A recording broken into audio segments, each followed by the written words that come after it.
Elle travaillait en silence, toujours invisible. Mais un billet et des fleurs changèrent tout. C'était de lui, le chef millionnaire, froid et arrogant.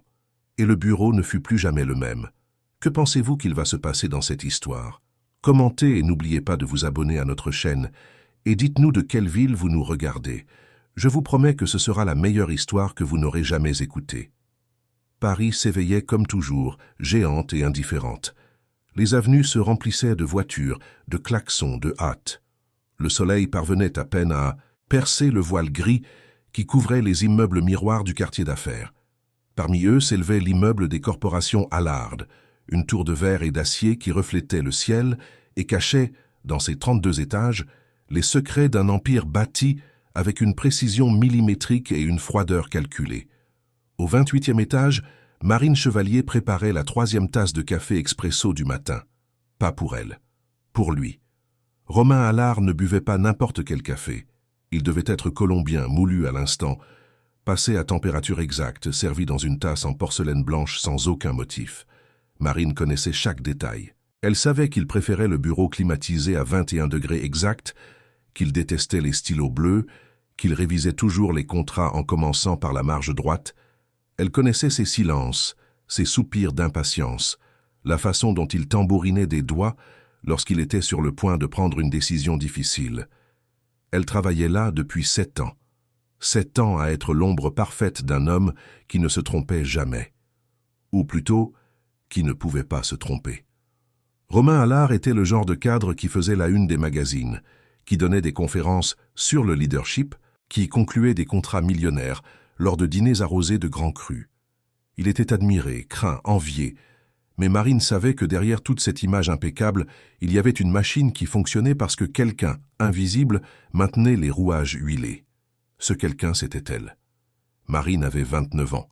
Des cheveux châtains toujours attachés en un chignon discret, des lunettes à monture fine, des vêtements neutres qui n'attiraient pas l'attention. Elle avait appris, dès le premier jour, qu'être remarqué ici était dangereux. L'environnement corporatif d'Allard ne pardonnait pas les échecs. Romain Allard encore moins.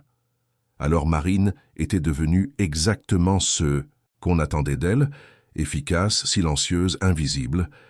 Ce jeudi matin, comme tous les autres, elle organisa son emploi du temps.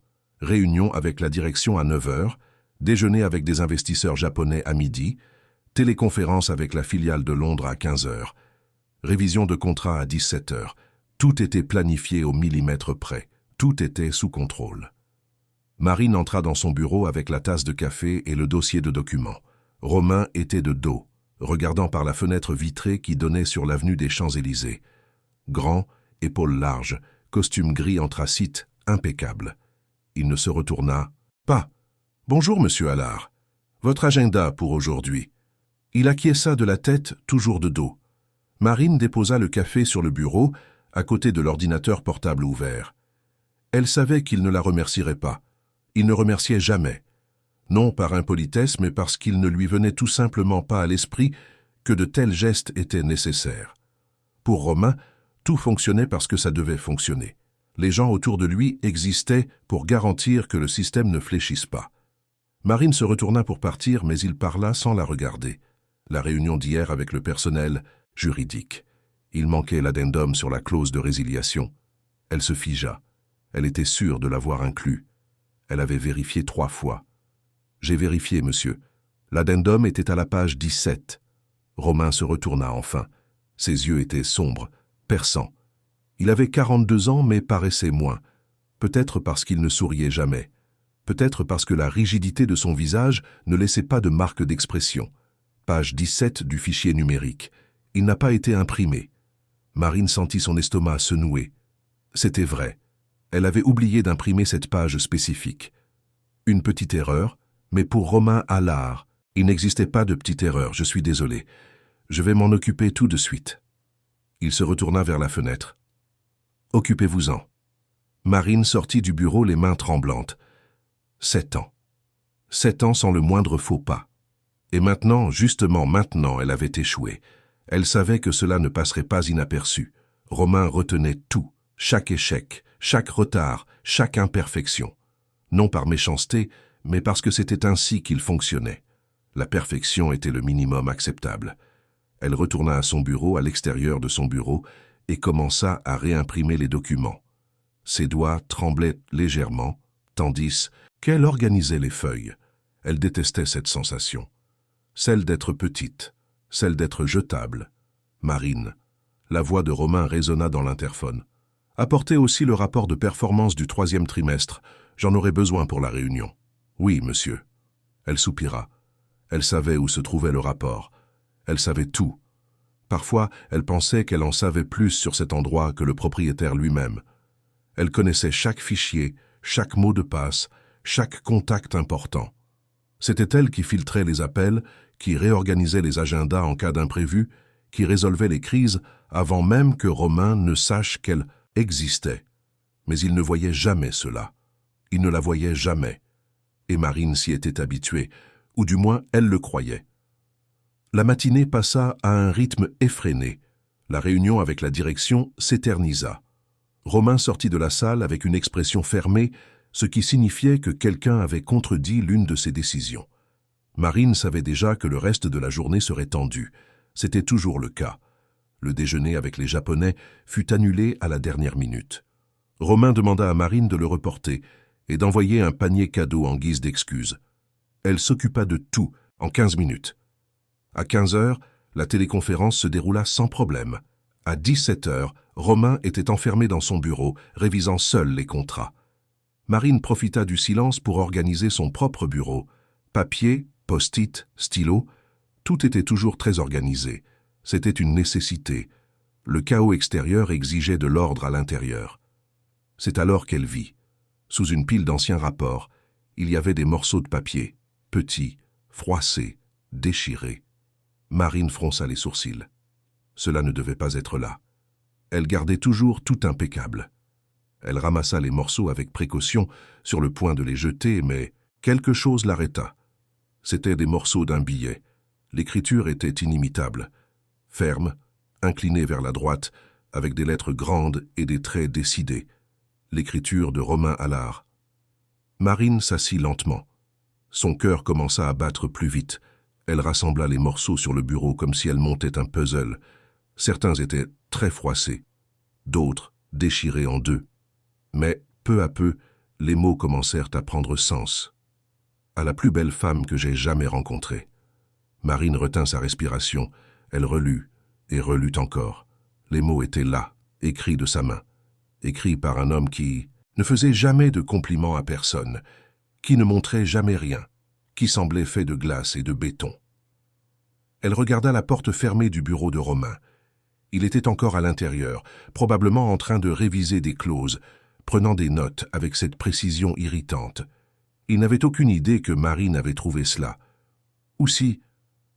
Non, ce n'était pas possible. S'il l'avait su, il l'aurait jeté. Il l'aurait complètement détruit. Ces morceaux de papier étaient là par accident. Peut-être étaient-ils tombés de son bureau. Peut-être avaient-ils été jetés à la poubelle et d'une manière ou d'une autre s'étaient-ils retrouvés mélangés au papier qu'elle avait rapporté. Marine retourna les morceaux. Il n'y avait plus rien d'écrit. Juste cette phrase. Incomplète, non signée, non adressée. Un billet qui n'avait jamais été livré. Pour qui était-ce? L'esprit de Marine s'emballa. Romain avait une fiancée, Viviane Mercier, fille d'un homme d'affaires important, diplômé en administration en Europe, toujours impeccable, toujours à ses côtés lors des événements mondains. Les deux formaient un couple de magazines, beau, puissant, admiré. Mais Marine savait, sans jamais avoir échangé plus de 5 mots avec Viviane, que ce n'était qu'une apparence. Romain ne parlait jamais de Viviane. Il ne la mentionnait jamais dans les conversations. Il ne souriait jamais quand son nom était cité. Marine organisait son agenda et savait qu'il se voyait rarement en dehors des événements publics. Il n'y avait pas de dîner romantique, pas de voyage à deux, pas d'appel téléphonique affectueux. C'était une relation de convenance. Marine l'avait toujours su, mais elle n'y avait jamais vraiment réfléchi. Ce n'était pas son affaire. Mais maintenant, avec ce billet entre les mains, tout semblait différent. À la plus belle femme que j'ai jamais rencontrée. Marine sentit quelque chose d'étrange dans sa poitrine. Un mélange de curiosité, de confusion et de quelque chose qu'elle ne pouvait nommer. Elle rangea les morceaux de papier dans le tiroir, le verrouillant avec la petite clé qu'elle portait toujours dans sa poche. Elle ne savait pas pourquoi elle faisait cela. Elle aurait dû les jeter. Elle aurait dû faire comme si elle n'avait jamais rien vu. Mais elle n'y parvenait pas. Lorsque Romain sortit de son bureau, il était déjà plus de 19 heures. Il avait sa veste sur le bras, sa cravate desserrée. Il semblait fatigué, plus humain que d'habitude. « Vous pouvez y aller, Marine. Demain, ça commence tôt. » Elle acquiesça, prenant son sac. « Bonne nuit, monsieur Allard. » Il s'arrêta à la porte, comme s'il allait dire quelque chose. Il resta silencieux pendant quelques secondes. Marine attendit, mais il se contenta d'acquiescer et partit. Marine resta seule dans le bureau vide. Les lumières automatiques commencèrent à s'éteindre une par une. Elle regarda le tiroir verrouillé, les morceaux de papier qui s'y trouvaient, le secret qui n'était pas le sien, mais qu'elle ne pouvait plus ignorer. Elle prit son sac et partit, mais son esprit resta accroché à ce billet. Cette nuit-là, Marine ne put pas dormir. Elle vivait seule dans un petit appartement au Marais, loué avec le salaire qu'elle recevait des corporations Allard. C'était un endroit simple mais confortable. Il y avait des plantes sur le balcon, des livres empilés sur l'étagère, une cuisine où elle cuisinait rarement car elle arrivait toujours trop tard et trop fatiguée. Allongée sur son lit, regardant le plafond, Marine pensait. Elle pensait à Romain. Elle pensait aux billets. Elle pensait à tout ce qu'elle ne s'était jamais demandé auparavant. Qui était Romain Allard au-delà du cadre impitoyable? Que ressentait-il quand il était seul? Est-ce qu'il regardait aussi le plafond la nuit, incapable de dormir? Marine n'avait jamais pensé à lui comme à un homme, toujours comme à une fonction, le chef, le patron, l'autorité. Mais maintenant, avec ces mots résonnant dans son esprit, il devenait autre chose. Quelqu'un qui avait écrit quelque chose d'intime, quelqu'un qui avait ressenti quelque chose d'assez fort pour le mettre sur papier. Et puis, pour une raison quelconque, l'avait détruit. Pourquoi? Marine se tourna sur le côté, serrant son oreiller. Elle savait qu'elle ne devrait pas y penser. Elle savait qu'elle envahissait quelque chose qui ne lui appartenait pas. Mais elle ne pouvait pas s'arrêter. Le lendemain matin, vendredi, Marine arriva au bureau plus tôt que d'habitude. Elle voulait être préparée. Elle voulait que tout soit parfait. Peut-être pour compenser l'erreur de la veille. Peut-être pour se prouver qu'elle était toujours indispensable. Romain arriva à 8 heures précises, comme toujours. Il passa devant elle sans dire bonjour. Comme toujours. Marine servit le café. Comme toujours. Mais quelque chose était différent. Elle le percevait maintenant. Elle percevait la façon dont il tenait la tasse. Elle percevait la tension dans ses épaules. Elle percevait le silence, qui n'était pas seulement une absence de mots, mais la présence de quelque chose de non dit. Savait-il qu'elle avait trouvé le billet? Non, impossible. Mais alors pourquoi Marine sentait-elle qu'il était différent? Ou était-ce elle qui était différente? La journée passa lentement. L'après-midi arriva avec la pluie. Paris devint grise, bruyante, chaotique. Marine regardait par la fenêtre, voyant les gouttes couler sur la vitre, et pensait qu'elle était peut-être en train de devenir folle. Peut-être avait-elle créé quelque chose dans sa tête qui n'existait pas. Mais alors, à 17 heures, la porte du bureau de Romain s'ouvrit. Marine. Elle leva les yeux. Il se tenait sur le seuil avec une expression qu'elle n'avait jamais vue auparavant. Il semblait hésitant. « Oui, monsieur. » Romain ouvrit la bouche, comme s'il allait dire quelque chose d'important, mais il la referma. Il secoua la tête, comme s'il se battait contre lui-même. Rien. Oublié. Et il retourna dans son bureau. Marine resta là, regardant la porte fermée, le cœur battant à tout rompre. Il s'était passé quelque chose, elle en était sûre, quelque chose de petit, imperceptible pour n'importe qui d'autre. Mais elle, qui connaissait chaque détail de cet homme, savait. Romain Allard était différent, et Marine Chevalier, pour la première fois en 7 ans, l'était aussi. Lorsque le vendredi se termina et que Marine rangea ses affaires pour partir, elle s'arrêta devant le tiroir verrouillé. Elle l'ouvrit lentement. Les morceaux de papier étaient toujours là, rangés dans une pochette transparente, à la plus belle femme que j'ai jamais rencontrée. Marine ferma le tiroir, le verrouilla de nouveau. Elle prit son sac et sortit. Mais elle emporta avec elle, en cette nuit pluvieuse de Paris, la certitude que quelque chose avait changé. Quelque chose d'invisible, de silencieux, mais d'irréversible. Et peut-être, juste peut-être, l'empire de verre et d'acier que Romain Allard avait construit au fil des ans était sur le point de trembler. Parce qu'il y a des mots qui, une fois écrits, ne disparaissent jamais, même déchirés, même jetés. Ils demeurent, résonnant en silence, attendant le bon moment pour être entendus. Et Marine les avait entendus. Le week-end arriva, mais pour Marine, ce fut comme si le temps s'était arrêté. Elle tenta de se distraire, nettoya l'appartement, regarda un film, appela sa mère à Lyon. Mais son esprit ne cessait de revenir à ce billet, à ces mots qui n'auraient pas dû être les siens à lire, mais qu'elle ne pouvait désormais plus oublier. Le samedi après-midi, Marine fit quelque chose qu'elle n'avait jamais fait auparavant. Elle prit son téléphone et ouvrit le profil de Romain Allard sur les réseaux sociaux. Il avait un compte professionnel, évidemment. Des photos d'événements, des articles sur les affaires, des prix reçus. Rien de personnel, rien de réel. Elle fit défiler l'écran jusqu'à trouver une photo de lui avec Viviane. Elle avait été prise lors d'un dîner de bienfaisance 3 mois auparavant. Ils étaient côte à côte, souriants, impeccables. Mais Marine, qui regardait maintenant avec d'autres yeux, remarqua. Elle remarqua que son sourire n'atteignait pas ses yeux. Elle remarqua qu'il n'y avait pas de contact entre eux. Elle remarqua qu'ils ressemblaient à 2 personnes jouant un rôle, pas à 2 personnes amoureuses. Marine ferma l'application. Elle se sentit envahir quelque chose qu'elle ne devait pas. Elle se sentit ridicule. Après tout, que faisait-elle? Créait-elle des fantasmes sur un homme qui la regardait à peine, imaginant qu'un billet déchiré signifiait quelque chose? Elle était l'assistante, il était le chef. C'était la limite, ça l'a toujours été, ça le serait toujours. Mais malgré tout, Marine ne pouvait s'empêcher de penser. Le lundi, quand elle retourna au bureau, quelque chose d'inattendu se produisit. Romain la convoqua à une réunion. Mais ce n'était pas une réunion ordinaire. Il était accompagné d'un homme que Marine n'avait jamais vu auparavant. Marine, voici Philippe Dubois. Il a été engagé comme consultant externe pour le projet d'expansion internationale. Philippe se leva et tendit la main. Il avait environ 35 ans, des cheveux foncés, un sourire ouvert, complètement différent de Romain. « Enchanté, Marine. Romain m'a dit que vous êtes essentielle au fonctionnement de cet endroit. » Marine resta sans réaction. Romain n'avait jamais dit quelque chose de pareil. Elle le regarda, confuse. Romain avait son expression neutre habituelle, comme s'il ne venait pas de la complimenter. Philippe sourit encore plus. « J'aurai grandement besoin de votre aide dans les prochains mois. J'espère que nous pourrons bien travailler ensemble. » Marine acquiesça, toujours stupéfaite. Romain les congédia d'un geste et se remit à regarder les papiers sur son bureau. Comme si rien ne s'était passé. Mais quelque chose s'était passé. Romain Allard avait dit du bien d'elle. Pour la première fois en 7 ans.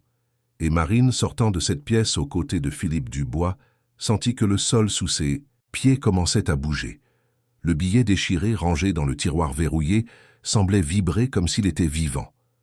Comme s'il savait que l'histoire qui avait commencé là, en morceaux de papier froissés, ne faisait que commencer. Et Marine, sans le savoir encore, était sur le point de découvrir que certaines histoires ne peuvent pas être déchirées.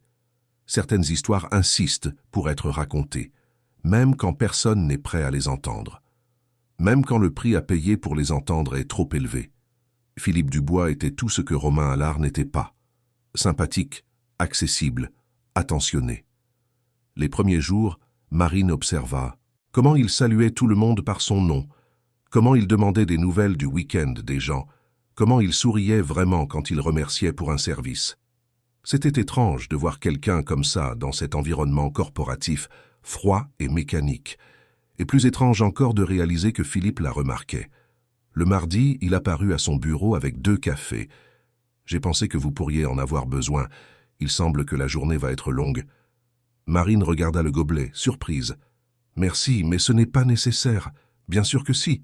C'est vous qui allez me sauver sur ce projet. Le moins que je puisse faire est d'apporter du café. » Il sourit et partit avant qu'elle ne puisse répondre. Marine resta là, regardant le café, encore chaud, avec une étiquette du café chic du rez-de-chaussée. Personne n'avait jamais fait ça pour elle. Elle regarda la porte fermée du bureau de Romain. Il était en réunion, comme toujours, trop occupé pour remarquer quoi que ce soit autour de lui. Marine prit une gorgée de café. C'était parfait. Les jours suivants furent intenses. Philippe menait un projet ambitieux d'expansion des corporations Allard sur les marchés internationaux. Il avait besoin de données, de rapports, d'analyses. Et Marine, qui connaissait cet endroit comme personne, devint indispensable pour lui. Ils commencèrent à travailler ensemble fréquemment. Philippe lui demandait son avis sur les stratégies, sur la façon dont Romain préférait recevoir les informations, sur les fournisseurs les plus fiables. Et, contrairement à Romain, il écoutait vraiment. Il prenait des notes. Il remerciait. « Vous êtes brillante, Marine. Vraiment. Je ne sais pas comment cet endroit fonctionnerait sans vous. » Elle sourit, gênée. « Oh, je ne fais que mon travail. » « Non, vous faites bien plus que ça. Et je le vois. » Le mot résonna dans son esprit. « Je le vois. » Philippe la voyait, comme personne, comme professionnel, comme quelqu'un qui avait de la valeur au-delà de servir du café et d'organiser des agendas.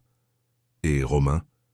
Marine essayait de ne pas y penser, mais c'était impossible, car depuis qu'elle avait trouvé le billet, tout avait changé. Elle se surprenait à observer Romain différemment. Elle remarquait des détails qu'elle ignorait auparavant, la façon dont il plissait les yeux lorsqu'il était concentré, la façon dont il passait la main dans ses cheveux quand il était fatigué, la ligne tendue de sa mâchoire quand il était irrité. Et, parfois, elle pensait qu'il l'observait aussi. C'étaient des moments brefs, un regard qui durait une seconde de trop, une pause avant de parler. Une fois, elle entra dans son bureau et le trouva regardant fixement la porte, comme s'il l'attendait. Mais quand Marine lui demanda s'il avait besoin de quelque chose, il se contenta de secouer la tête et retourna à son ordinateur. Marine commença à se sentir confuse, perdue. Elle ne savait pas si elle devenait folle ou s'il y avait vraiment quelque chose dans l'air.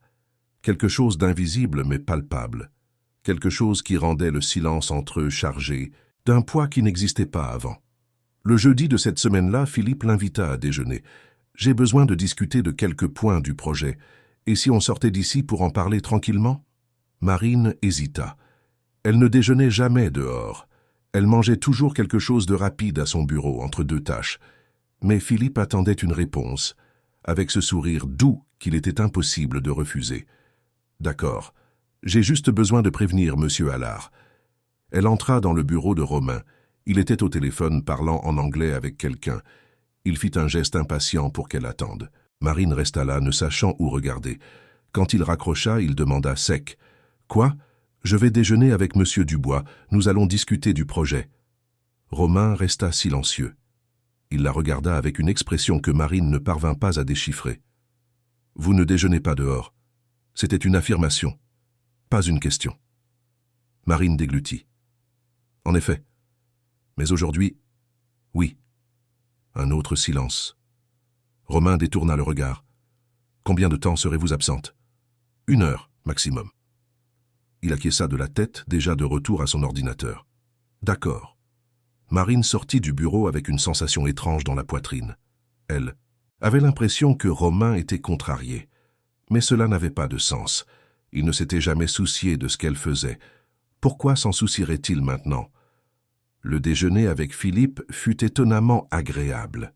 Il choisit un restaurant italien près du bureau, avec des petites tables en terrasse et une ambiance décontractée. Marine se sentit d'abord mal à l'aise, habituée à la tension constante du bureau. Mais Philippe avait une façon de tout rendre léger. Ils parlèrent du projet, oui, mais aussi d'autres choses. Philippe raconta qu'il avait vécu à Londres pendant 5 ans, qu'il adorait voyager, qu'il était célibataire après une longue relation qui n'avait pas fonctionné. Il parlait naturellement sans paraître se vanter, juste en partageant. « Et vous, Marine, comment quelqu'un d'aussi compétent s'est-il retrouvé dans cette jungle corporative ?» Elle rit, nerveuse. « Oh, j'avais besoin d'un emploi, et les corporations Allard payaient en bien. Mais vous aimez ça? Travailler là ?» Marine réfléchit. Aimait-elle? Elle ne s'était jamais posé la question. Le travail était le travail. Il ne s'agissait pas d'aimer ou de ne pas aimer. Il s'agissait de survivre. C'est un bon endroit. J'ai beaucoup appris. Philippe l'observa attentivement. Vous méritez plus que d'être invisible, Marine. Elle sentit son cœur se serrer. Comment savait-il? Comment pouvait-il voir quelque chose qu'elle-même ne voulait pas admettre? Je ne suis pas invisible. Si, vous l'êtes. Et vous le savez. Marine détourna le regard. Elle ne voulait pas avoir cette conversation. Elle ne voulait pas affronter la vérité qu'elle avait passé 7 ans à éviter. Philippe dut percevoir son malaise, car il changea de sujet. « Bon, j'ai une proposition pour vous. » Marine leva les yeux. « Une proposition ? Oui.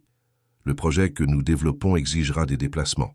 Nous devons visiter les filiales, connaître les opérations de... Prêt ? Et j'aimerais que vous veniez avec moi. Comment ça ? En tant que consultante. Vous connaissez l'entreprise mieux que n'importe quel rapport. Votre présence serait essentielle. » Marine resta sans voix. « Mais je suis assistante, pas consultante.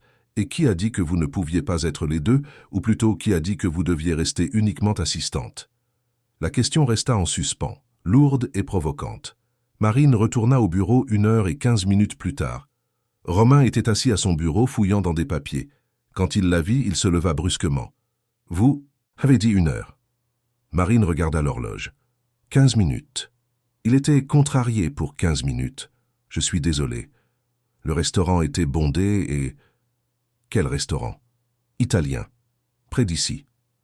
Romain la regarda d'une manière étrange. Puis, sans rien dire de plus, il retourna dans son bureau et ferma la porte. Marine resta là, confuse. Était-ce de la jalousie ? Non. Impossible. Romain Allard ne ressentait de jalousie pour personne, encore moins pour elle. Mais alors pourquoi agissait-il de cette façon ? Les jours qui suivirent furent encore plus étranges. Romain commença à demander des choses qu'il n'avait jamais demandées auparavant. Il voulait que Marine reste plus tard. Il voulait qu'elle révise des documents qui n'avaient même pas besoin de révision. Il voulait qu'elle soit présente à des réunions où elle n'avait jamais été auparavant. Et Philippe restait gentil, attentionné. Il commença à complimenter son travail en réunion, mentionnant des idées que Marine avait suggérées. Romain écoutait tout en silence, avec une expression fermée. Un vendredi après-midi, Marine était en train d'organiser des fichiers quand Romain l'appela. « J'ai besoin de vous parler. » Elle entra dans son bureau. Il était debout, près de la fenêtre. La ville s'étendait en dessous, infinie et chaotique. « Philippe vous a invité à voyager ?» Marine se figea. « Comment savait-il ?»« Oui. Et vous avez accepté ?» Je n'ai pas encore donné de réponse. Romain se tourna vers elle. Il y avait quelque chose de différent dans son regard. Quelque chose que Marine ne pouvait nommer mais qui faisait battre son cœur plus vite. « Vous n'avez pas besoin d'y aller. Comment ça ? Vous êtes mon assistante. Votre place est ici. » Marine sentit une vague d'irritation monter dans sa poitrine. « Avec tout le respect que je vous dois, monsieur Allard, mais c'est moi qui décide où est ma place. » Romain parut surpris. Elle ne lui avait jamais parlé ainsi. Elle ne l'avait jamais contredit. Elle ne s'était jamais imposée. « Je n'ai pas voulu dire ça. C'est juste que vous êtes importante ici. » « Importante ?» Marine faillit rire. 7 ans.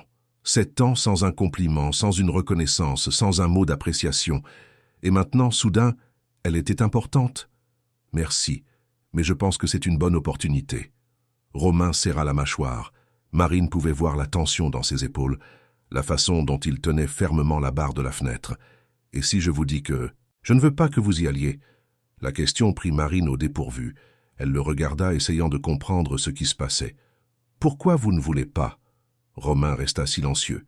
Il ouvrit la bouche, comme s'il allait dire quelque chose d'important, mais il la referma. Il secoua la tête. « Oubliez. Faites ce que vous voulez. » Et il sortit du bureau, laissant Marine seule. Elle resta là, immobile, essayant de comprendre ce qui venait de se passer. Romain agissait étrangement, différemment, presque humain. Marine retourna à son bureau, le cœur toujours battant. Elle ouvrit le tiroir verrouillé. Les morceaux du billet étaient toujours là, à la plus belle femme que j'ai jamais rencontrée. Elle ferma les yeux. Tout cela devenait trop compliqué. Peut-être aurait-elle dû jeter le billet. Peut-être aurait-elle dû cesser de chercher des significations là où il n'y en avait pas. Mais il était trop tard pour ça, car Marine avait commencé à ressentir quelque chose qu'elle ne voulait pas ressentir, quelque chose de dangereux, quelque chose qui pourrait tout détruire. Pendant le week-end, Marine tenta de se distraire. Elle alla au parc des Buttes-Chaumont, marcha parmi les arbres, s'assit au bord du lac. Elle tenta de penser clairement, de penser à ce qui était réel et à ce qui était fantaisie.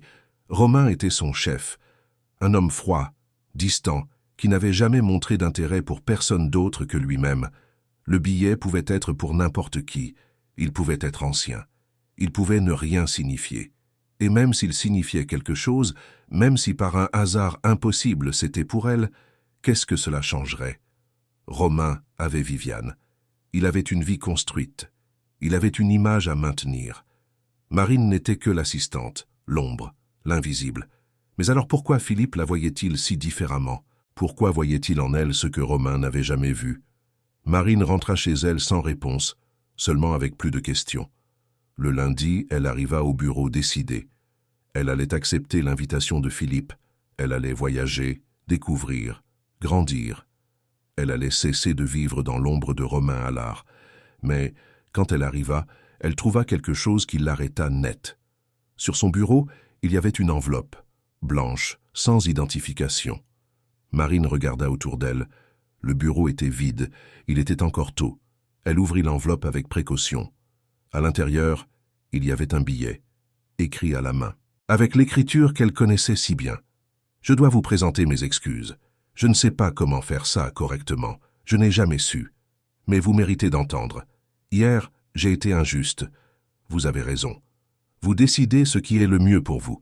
Et si voyager avec Philippe est ce que vous voulez, je ne vous en empêcherai pas. Je voulais juste que vous sachiez que vous allez me manquer. Plus que vous ne l'imaginez. » Marine lut et relut. Ses mains tremblaient. Son cœur battait si fort qu'il semblait qu'il allait exploser. Romain avait écrit cela. Romain Allard, l'homme, qui ne s'excusait jamais, qui n'admettait jamais avoir tort, qui ne montrait jamais rien. Il lui avait écrit. Et pour la première fois, Marine se permit de penser à l'impossible, à l'impensable, au dangereux. Et si le billet déchiré était aussi pour elle? Et si, pendant tout ce temps, Romain avait ressenti quelque chose qu'il ne savait pas exprimer? Et si elle n'était pas invisible pour lui, mais seulement invisible pour elle-même? La porte du bureau s'ouvrit. Romain entra, avec sa mallette à la main et son costume impeccable habituel. Il la regarda. Marine le regarda en retour. Et en cette seconde, cette brève et éternelle seconde, quelque chose passa entre eux. Quelque chose qui n'avait pas besoin de mots. Quelque chose qui était au-delà de la hiérarchie, au-delà des règles, au-delà du rationnel. « Bonjour, Marine. » Sa voix était différente, plus douce, presque hésitante. « Bonjour, monsieur Allard. » Il entra dans son bureau. Marine resta là, regardant le billet dans sa main, et elle sut, avec une certitude absolue, que plus rien ne serait comme avant. Parce qu'il y a des moments qui changent tout, des moments petits, presque invisibles, qui altèrent la direction d'une vie entière.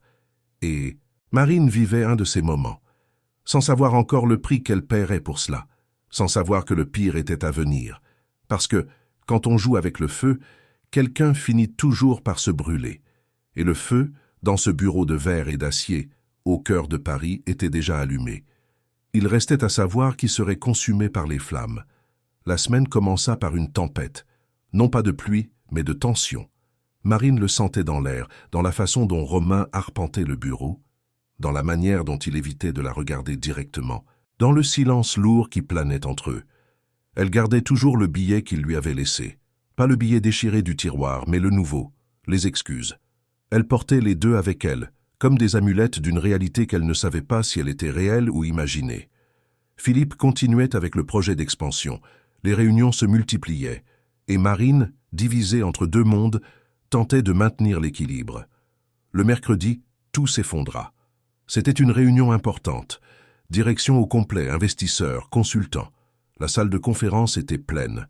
Romain dirigeait la présentation, comme toujours, avec cette précision chirurgicale qui impressionnait et intimidait. Marine était assise dans un coin, prenant des notes importantes, prête à fournir des données si nécessaires. Philippe était aux côtés de Romain, montrant des graphiques et des projections. Tout allait bien jusqu'à ce que l'un des directeurs, un homme d'âge moyen nommé Monsieur Lefebvre, pose une question sur les chiffres du trimestre précédent.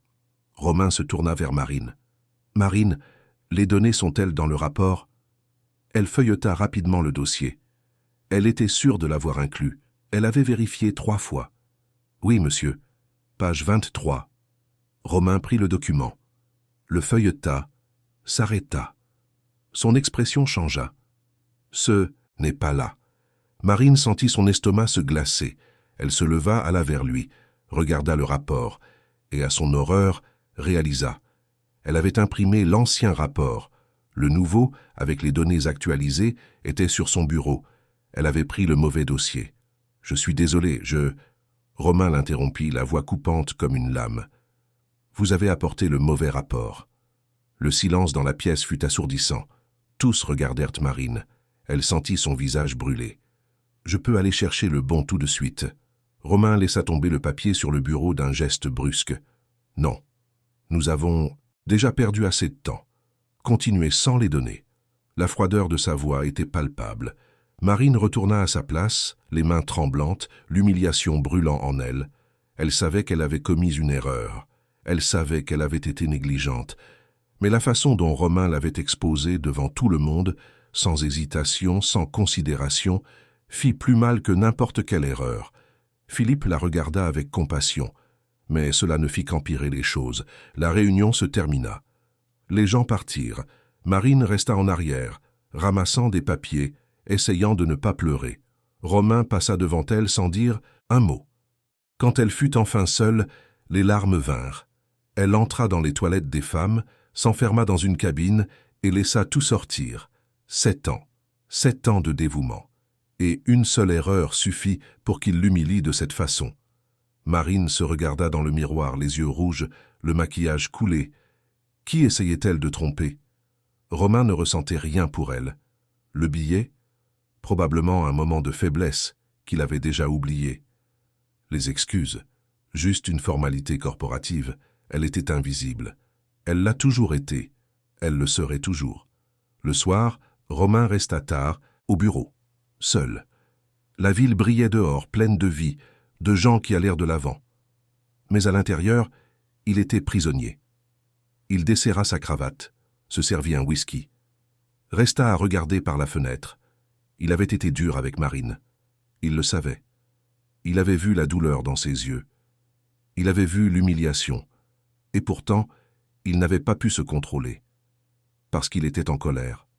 Pas contre elle. Contre lui-même. Romain avait passé toute sa vie à construire des murs. Il avait appris tôt que les émotions étaient des faiblesses. Son père, un homme sévère et absent, le répétait comme un mantra. Les hommes forts ne pleurent pas. Les hommes forts n'aiment pas. Les hommes forts dominent. Et Romain avait dominé. Il avait construit un empire, accumulé pouvoir, argent, respect. Mais, ce faisant, il avait oublié comment se connecter à quoi que ce soit de réel. Jusqu'à Marine. Il ne savait pas quand cela avait commencé. Peut-être avait-ce toujours été ainsi, simplement jamais admis. Peut-être avait-ce été graduel, une accumulation de petits moments.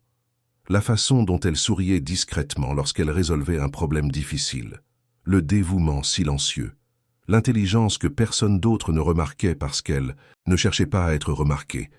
Marine était tout ce que Romain n'était pas, gentille, authentique, réelle. Et il avait peur de cela, peur de ce qu'il ressentait, peur de perdre le contrôle qu'il avait cultivé toute sa vie. C'est pourquoi il avait écrit le billet. C'était il y a 3 mois. Un vendredi soir. Romain était seul au bureau, comme maintenant. Viviane avait annulé un dîner, prétextant un engagement avec des amis. Il savait que c'était un mensonge. Il savait que leur relation était une farce. Mais il ne s'en était jamais soucié car il ne ressentait rien. Non plus. Cette nuit-là, cependant, regardant la ville vide, Romain ressentit quelque chose de différent. La solitude. Un vide profond qu'aucun contrat millionnaire ne comblait. Il pensa à Marine, à la façon dont elle était restée tard pour l'aider avec une présentation urgente, à la façon dont elle avait apporté du café sans qu'il le demande, à la façon dont ses yeux brillaient quand elle parlait de quelque chose qui l'intéressait, les rares fois où elle se permettait de parler.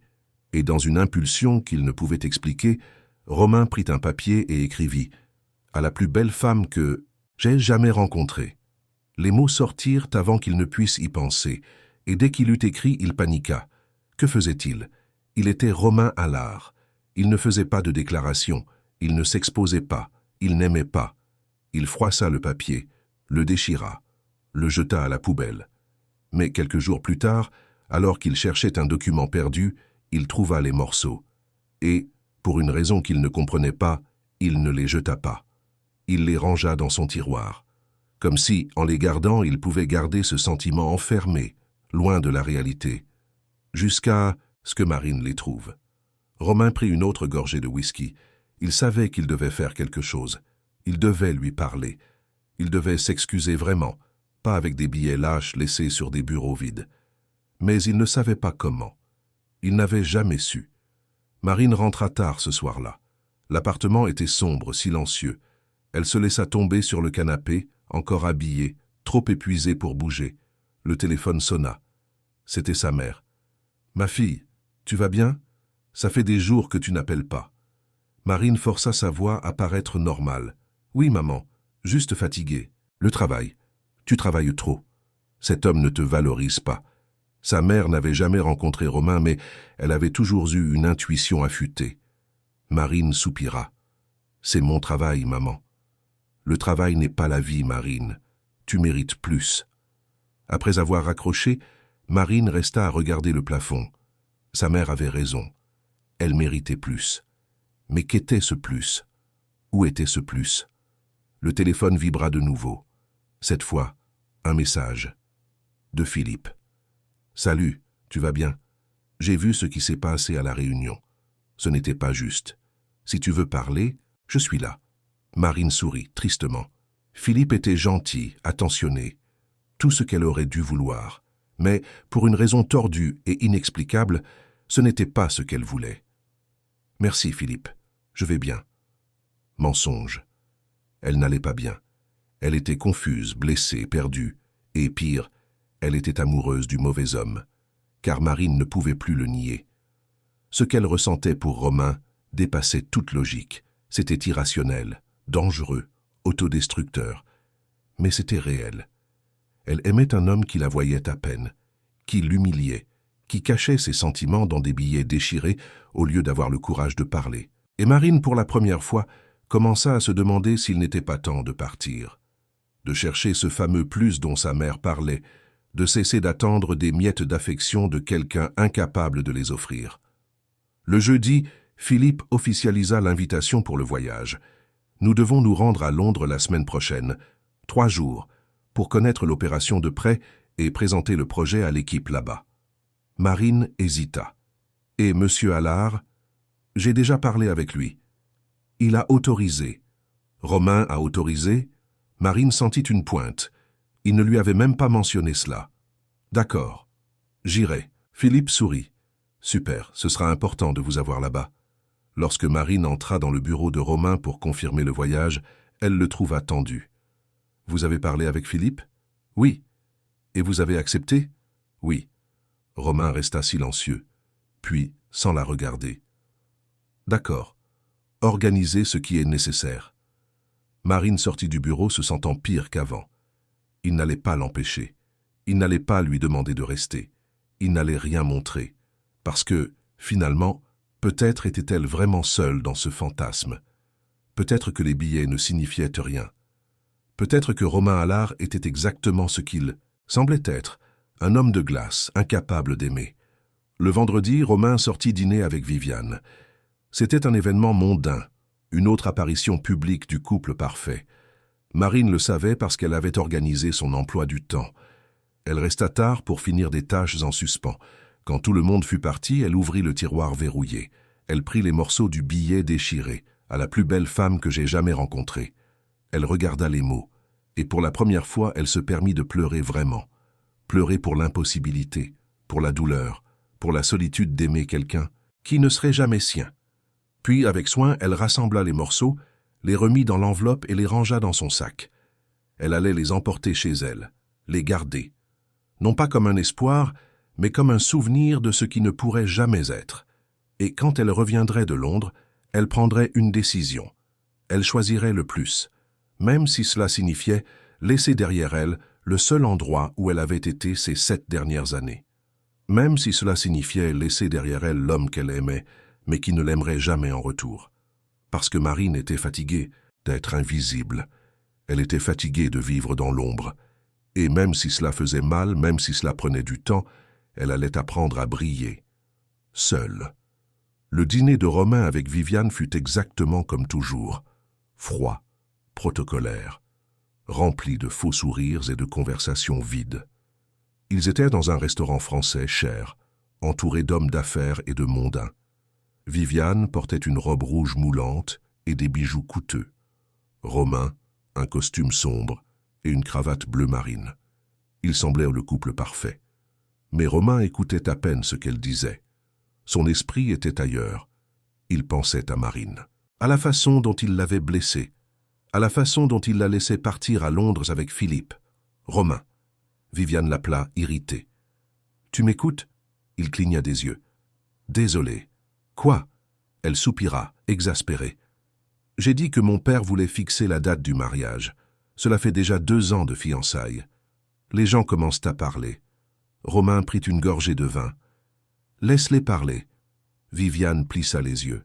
« Tu es étrange ces derniers temps. Distant. Plus que d'habitude. Je suis juste occupé. C'est toujours ça. Toujours occupé. Parfois, je me demande pourquoi nous sommes encore ensemble. » Romain la regarda, vraiment, et réalisa qu'il ne ressentait rien. Aucune affection, aucune attraction, aucune connexion. Bonne question. Viviane resta bouche bée. Comment ça? Romain posa sa serviette sur la table. Pourquoi sommes-nous encore ensemble, Viviane? Dis-le toi-même. Elle resta sans voix pendant quelques secondes, puis elle se ressaisit. Parce que nous sommes parfaits l'un pour l'autre, parce que nos familles se complètent, parce que c'est pratique, compléta Romain. C'est ça, ça l'a toujours été. Viviane devint rouge, mais pas de honte, de colère. Et tu penses que tu vas trouver quoi? Le grand amour? S'il te plaît, Romain, ça n'existe pas. Pas dans notre monde. Peut-être que ça devrait. Viviane rit, amère. Tu es ridicule, pathétique même. Je parie que tu as une autre. Je parie que c'est pour ça que tu agis comme ça. Romain ne répondit pas. Et le silence fut une réponse suffisante. Viviane se leva prenant son sac. Tu sais quoi? Peut-être que tu as raison. Peut-être que nous devrions vraiment mettre fin à cette farce. Et elle partit, laissant Romain seul à table. Il resta là, entouré par le brouhaha du restaurant, les rires fins, l'éclat superficiel de ce monde qui avait toujours été le sien. Et il sentit pour la première fois depuis longtemps quelque chose qui ressemblait à un soulagement. Parce que peut-être était-il fatigué de la farce aussi, peut-être était-il prêt à être réel, même s'il ne savait pas comment, même s'il était trop tard. Le week-end passa, le lundi arriva. Marine prépara sa valise pour le voyage à Londres. 3 jours.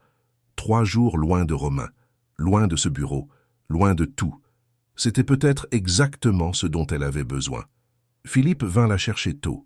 Il était enthousiaste, parlant des plans, des gens qu'ils allaient rencontrer. Marine sourit, essayant de se laisser emporter par son enthousiasme. Sur le chemin de l'aéroport, Philippe demanda « Tu as parlé à Romain avant de partir ?» Non. Il était déjà au courant du voyage. Il est difficile, n'est-ce pas? Comme chef. Marine regarda par la fenêtre de la voiture. Il est compliqué. Philippe rit. Complicado est une façon gentille de parler, mais tu gères bien avec lui, mieux que n'importe qui que j'ai jamais vu. Pratique ou talent. Tu es spéciale, Marine. J'espère que tu le sais. Elle ne répondit pas. Elle continua juste à regarder, la ville qui s'éloignait derrière elle, et elle pensa à Romain, à ses yeux sombres, à ses silences chargés, aux billets qu'il écrivait mais ne livrait pas, et elle se demanda si, à son retour, il y aurait encore quelque chose à retrouver, ou si, enfin, elle aurait le courage de recommencer, ailleurs, avec une autre vie, loin de l'empire de verre, où elle avait passé 7 ans à être une ombre. Parce que les ombres ne vivent pas, elles existent seulement. Et Marine était fatiguée de seulement exister. Elle voulait vivre, même si cela signifiait laisser derrière elle le seul amour qu'elle ait jamais ressenti, même si cela signifiait repartir de zéro, parce que, finalement, zéro était toujours mieux qu'invisible. Londres fut exactement ce dont Marine avait besoin. 3 jours de soleil, de travail intense et une perspective complètement différente. La filiale des corporations à l'art là-bas était moderne, dynamique, pleine de jeunes professionnels et d'idées innovantes. Philippe présenta Marine comme consultante du projet, et elle fut accueillie avec respect et intérêt. Pour la première fois en 7 ans, Marine n'était pas l'assistante invisible. Elle était une professionnelle reconnue. Les gens écoutaient ses opinions, posaient des questions, valorisaient son expérience. C'était étrange et libérateur à la fois. Le soir, après les réunions, Philippe l'invitait à dîner. Ce n'était rien de romantique, juste 2 collègues qui discutaient. Mais Marine percevait qu'il aimait sa compagnie. Et elle, malgré tout, aimait aussi la sienne. Philippe était léger, facile. Il ne portait pas le poids des silences non dits et des émotions cachées. Mais malgré tout, Marine pensait à Romain. Elle regardait son téléphone en attendant un message qui n'arrivait jamais. Elle vérifiait ses emails professionnels à la recherche du moindre signe. Rien. C'était comme si, loin de Paris, elle avait cessé d'exister pour lui de nouveau. La dernière nuit, assise sur la terrasse de l'hôtel avec vue sur la plage, Marine prit une décision. Quand elle reviendrait, elle démissionnerait. Elle chercherait quelque chose de nouveau, quelque chose où elle pourrait être vue, valorisée, où elle n'aurait pas besoin de vivre de miettes. Philippe apparut avec 2 verres de vin. « Une pièce pour vos pensées. » Marine sourit. « Je pensais à des changements. De bons changements, j'espère. Nécessaires. » Il s'assit à côté d'elle. « Tu sais que je te soutiens, n'est-ce pas? Dans tout ce que tu décideras de faire. Merci, Philippe. » Il resta silencieux un instant. Puis, « Je peux te poser une question personnelle? »« Oui. »« Romain, il signifie quelque chose pour toi ?» Marine sentit son cœur se serrer. « Pourquoi tu demandes ?»« Parce que je vois comment tu le regardes. Et comment il te regarde quand il pense que personne ne le voit. » Marine détourna le regard. « Il ne me regarde pas. Si, il regarde. D'une manière confuse peut-être. Mais il regarde. Ça n'a pas d'importance. Il est avec Viviane. » Philippe laissa échapper un petit rire. « D'après ce que j'ai entendu, ces fiançailles touchent à leur fin. Il y a eu un dîner il y a quelques jours qui ne s'est pas bien terminé. » Marine le regarda, surprise. « Comment tu sais? Paris est petit. Les nouvelles circulent. » Marine resta silencieuse, assimilant l'information. Romain et Viviane ont rompu? Ou presque rompu? Et ils n'avaient rien dit? Philippe continua. « Écoute, je ne suis pas du genre à donner des conseils amoureux. Mais s'il y a une chose que j'ai apprise, c'est que la vie est trop courte pour avoir peur. Si tu ressens quelque chose pour lui, peut-être que ça vaut la peine de découvrir si c'est réciproque. Et si ça ne l'est pas, alors au moins tu sauras, et tu pourras vraiment passer à autre chose. » Marine but son vin, pensive. Philippe avait raison. Elle avait besoin de réponses. Elle devait cesser de vivre dans un flou émotionnel. Quand elle reviendrait à Paris, elle affronterait Romain. Elle lui poserait des questions sur le billet. Elle mettrait tout au clair. Et ensuite, quelle que soit la réponse, elle prendrait les rênes de sa propre vie. Romain passa ces 3 jours dans un enfer particulier. Le travail s'accumulait, mais il ne parvenait pas à se concentrer. Les réunions avaient lieu, mais son esprit était ailleurs, à Londres, avec Marine. Il vérifiait son téléphone de manière obsessionnelle. Il voulait envoyer un message, mais ne savait pas quoi dire. « Salut, comment ça va? Tu me manques ?» Tout semblait ridicule. Viviane n'apparut pas.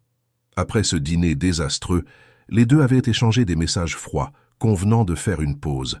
Les fiançailles étaient virtuellement terminées. Ce n'était qu'une question de formalité. Mais Romain ne ressentait aucun soulagement. Il ne ressentait que du vide. Mardi soir, il était au bureau quand le téléphone sonna. C'était son père, Antoine Allard. Romain répondit, à contre-cœur. « Père, j'ai entendu dire que Viviane et toi avez rompu. Les nouvelles volent, » pensa Romain. « Nous faisons une pause. Tu es un idiot. » Romain soupira. « Bien sûr qu'il l'était. Merci de votre considération. Cette fille était parfaite.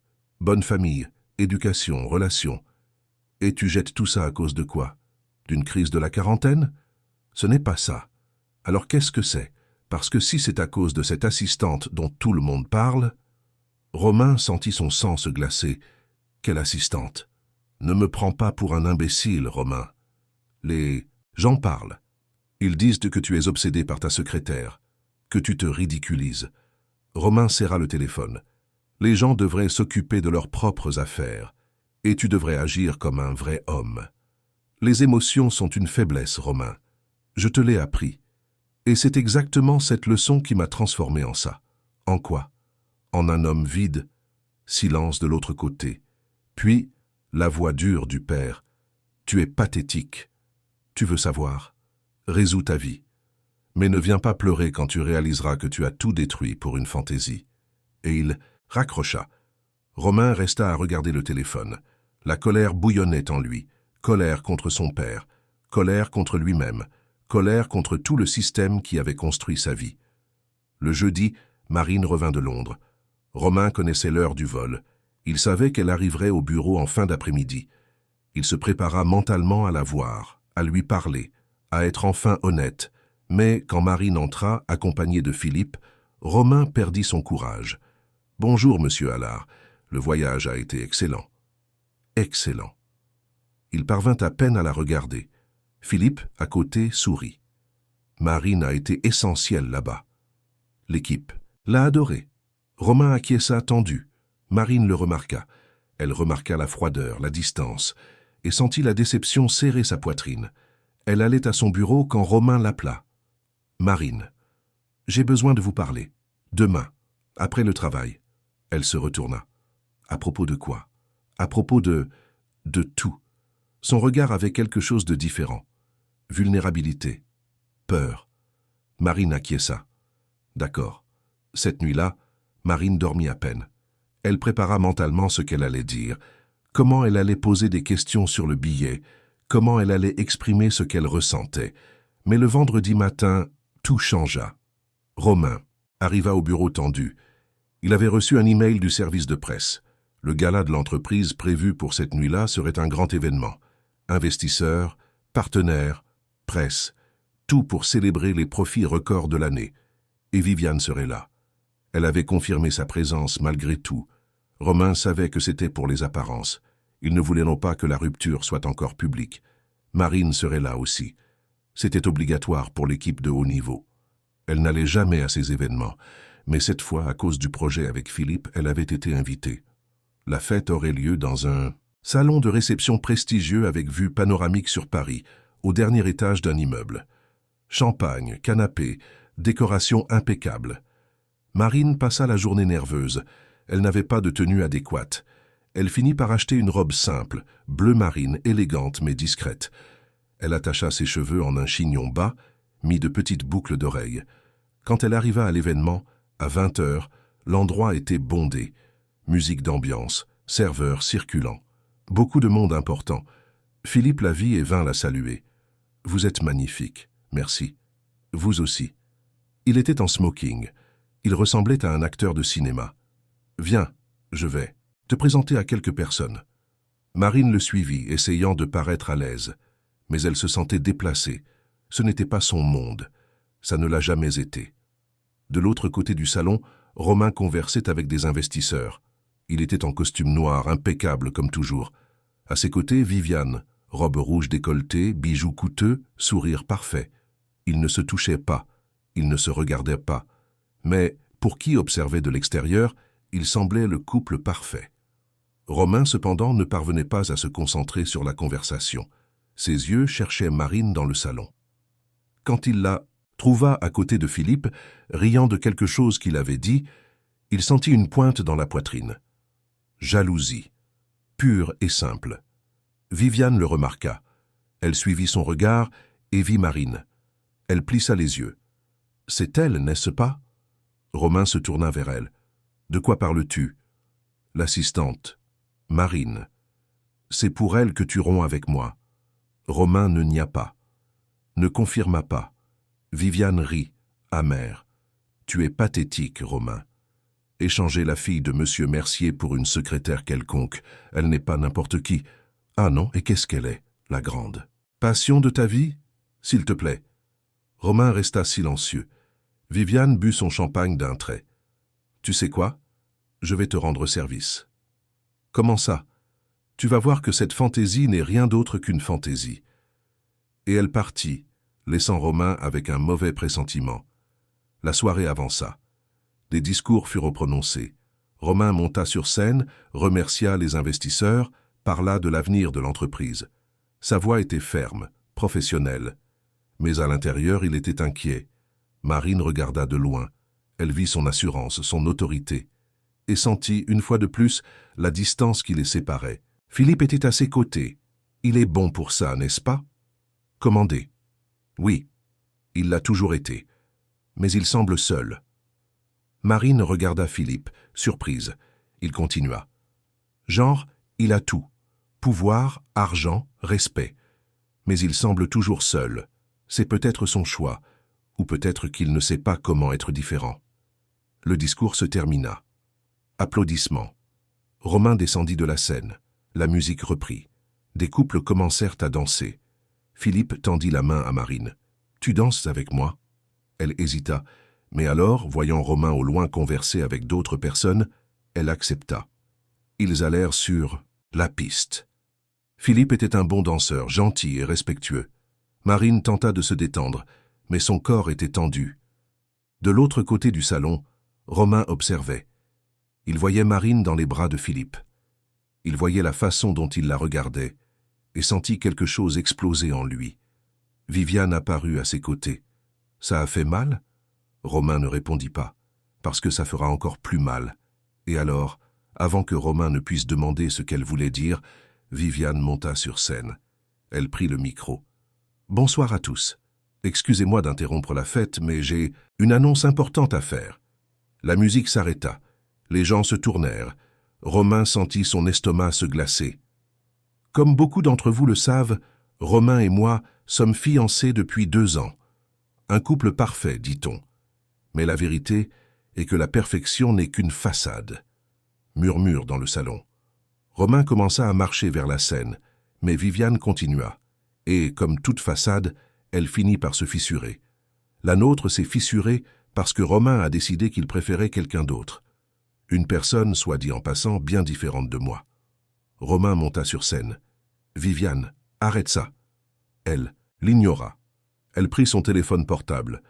Quelqu'un de très gentil m'a envoyé une photo. D'un billet. Un billet que Romain a écrit. « Vous voulez voir ?» Et elle le projeta sur l'écran derrière eux. L'image était claire. Les morceaux du billet remontés. Et les mots agrandis pour que tous les voient. « À la plus belle femme que j'ai jamais rencontrée. » Le salon explosa en murmures. Romain devint pâle. Marine, au milieu de la foule, sentit le monde tourner. Viviane continua, cruelle. Romantique, n'est-ce pas? Dommage que ce ne soit pas pour moi. Et vous savez le plus drôle, il n'a jamais eu le courage de le livrer. Il l'a déchiré, jeté. Parce que Romain Allard, le grand cadre, est un lâche émotionnel. Romain tenta de prendre le micro, mais Viviane s'éloigna. Et vous savez pour qui était ce billet? Pour son assistante, Marine Chevalier, celle-là. Viviane la montra du doigt. Tous les yeux se tournèrent envers Marine. Les caméras commencèrent à filmer. Flash de photos. Marine se figea, le visage en feu, incapable de bouger. Viviane rendit le micro et descendit de scène, quittant le salon la tête haute. Le silence qui suivit fut assourdissant. Romain resta, là exposé, humilié, détruit. Il regarda Marine. Elle était immobile sous le choc, entourée de regards curieux et jugeurs. Il tenta d'aller vers elle, mais l'un des directeurs le retint. « Romain, nous devons parler. Maintenant. » Marine s'enfuit en courant. Elle traversa le salon, ignorant les regards, ignorant Philippe qui tenta de la retenir. Elle prit l'ascenseur, descendit, sortit dans la rue. Il pleuvait. Une forte pluie, typique de Paris. Mais elle ne s'en soucia pas. Elle marcha sur le trottoir, trempée, pleurant sans destination. Tout s'était effondré. Sa vie privée, sa dignité, son invisibilité sécurisante. Maintenant, tout le monde savait. Tout le monde avait vu, et tout le monde jugeait. Romain réussit finalement à quitter le salon 1 heure plus tard, après des conversations tendues avec les directeurs et les attachés de presse, tentant de limiter les dégâts. Il prit sa voiture. Il conduisit sans but dans la ville. Il tenta d'appeler Marine. Elle ne répondit pas. Il lui envoya des messages. Rien. Il avait tout détruit. Son image, sa vie privée, sa vie. À cause d'un billet qui n'aurait jamais dû être écrit, à cause de sentiments qu'il n'aurait jamais dû avoir, à cause d'une lâcheté que tout le monde connaissait maintenant.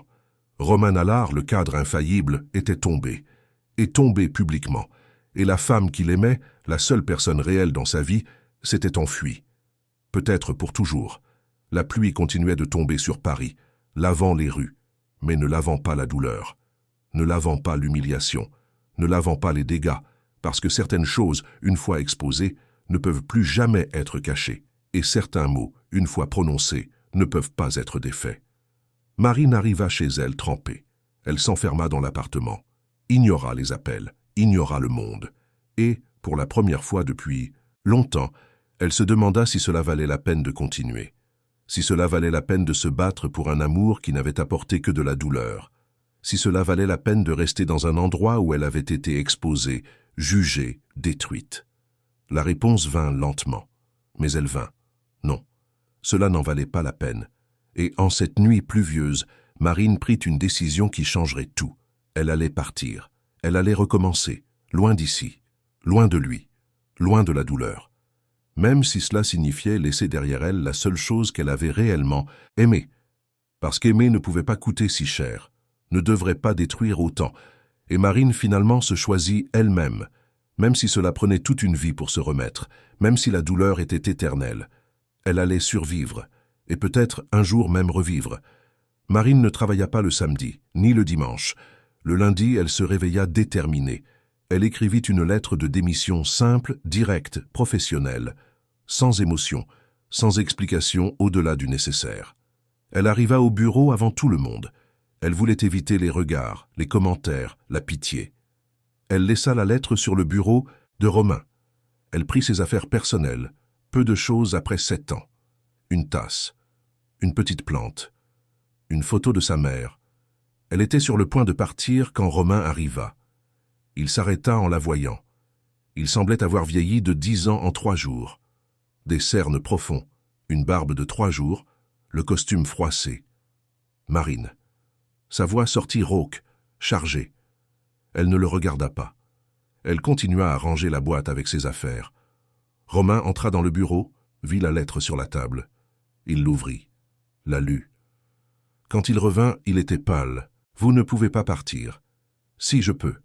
Et je le ferai. Marine, s'il vous plaît, écoutez-moi. »« Il n'y a rien à écouter, monsieur Allard. Tout est dans la lettre. »« Non, rien d'important n'est là. » Marine le regarda enfin, et Romain vit dans ses yeux quelque chose qu'il n'avait jamais vu auparavant. De la déception, de la douleur, et pire, de l'indifférence. Qu'est-ce qui est important, Romain? Le billet? Le scandale? L'humiliation publique? Ce n'était pas mon intention. Mais c'était votre lâcheté. Vous avez écrit cela et vous l'avez déchiré. Vous l'avez gardé pendant des mois, sans avoir le courage de parler. Et maintenant tout le monde sait, tout le monde a vu. Et je suis la risée de l'entreprise. Vous n'êtes pas une risée.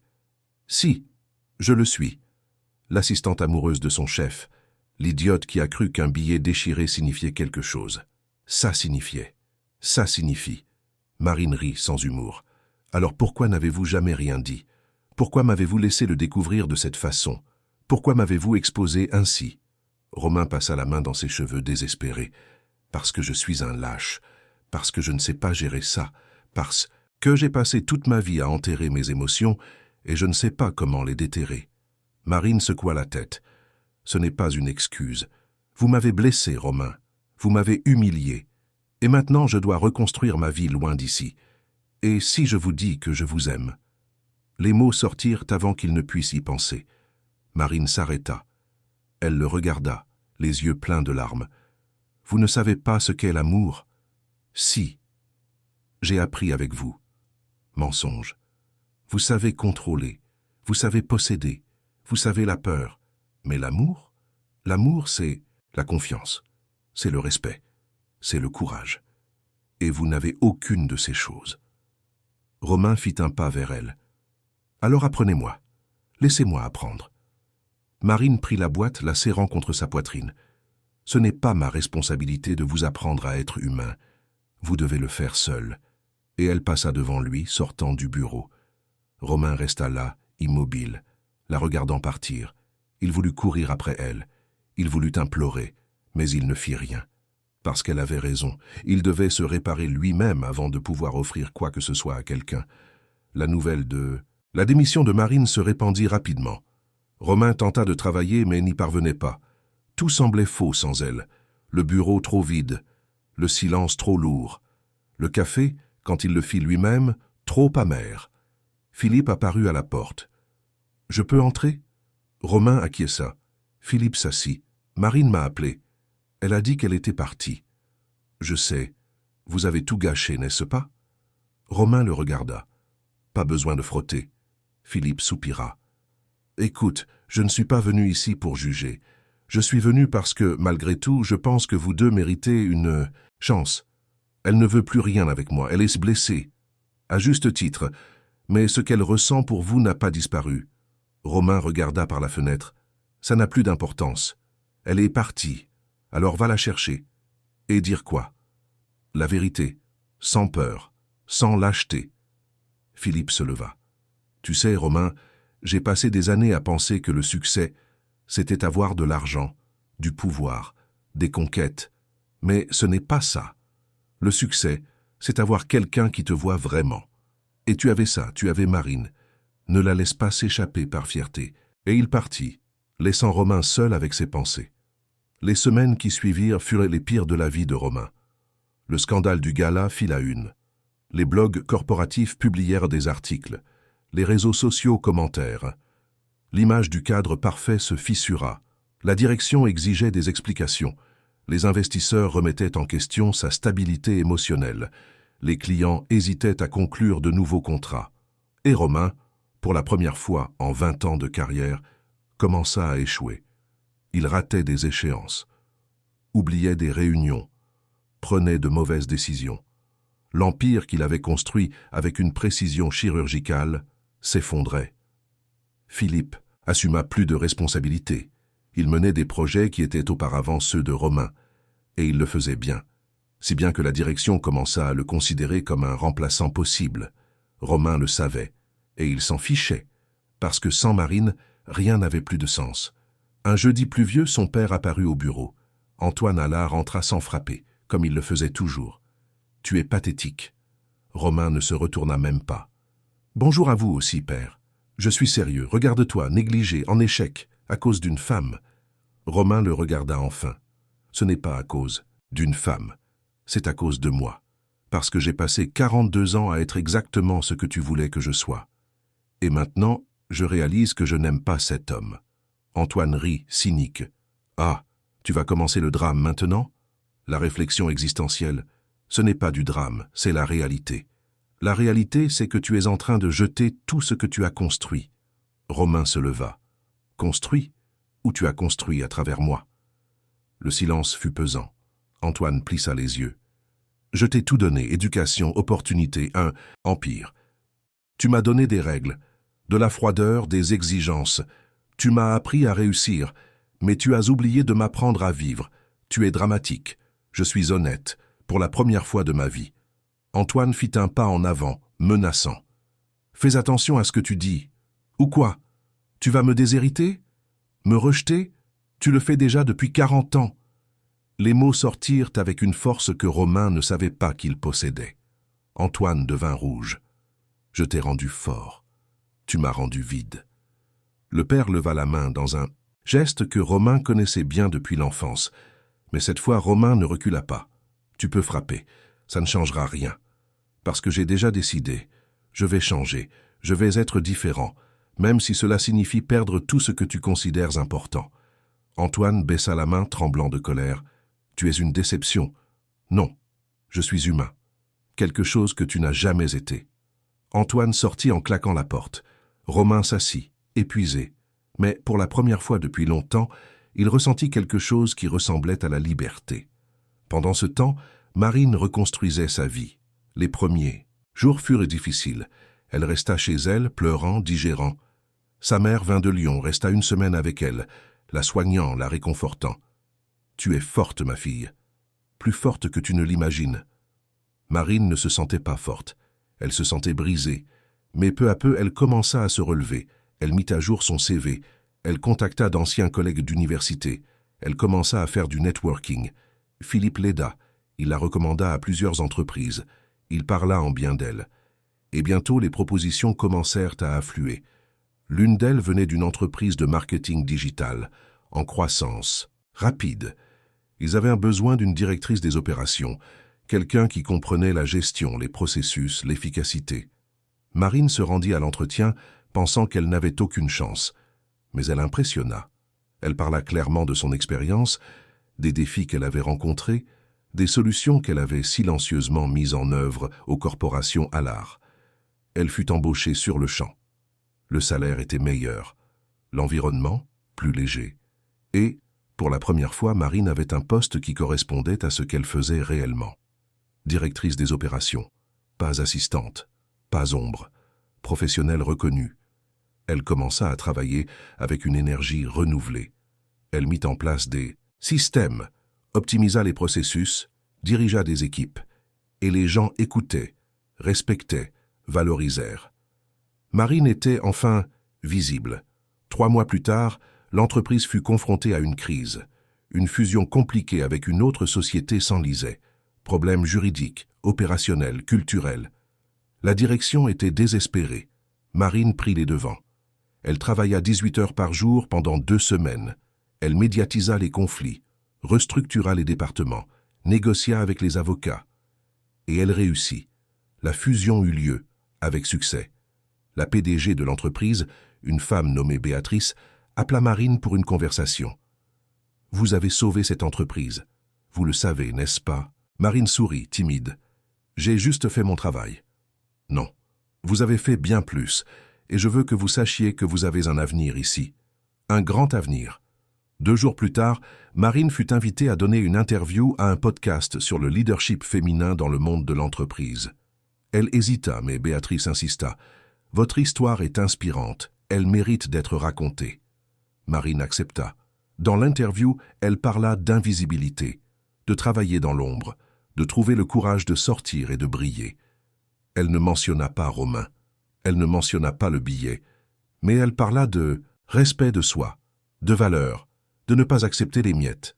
Le podcast devint viral, des milliers de vues, partages, commentaires de femmes qui s'identifiaient. Marine Chevalier cessa d'être invisible. Elle devint un symbole. Romain vit l'interview. Un samedi soir, seul chez lui, buvant du whisky, il cliqua sur le lien que Philippe lui avait envoyé, et il regarda.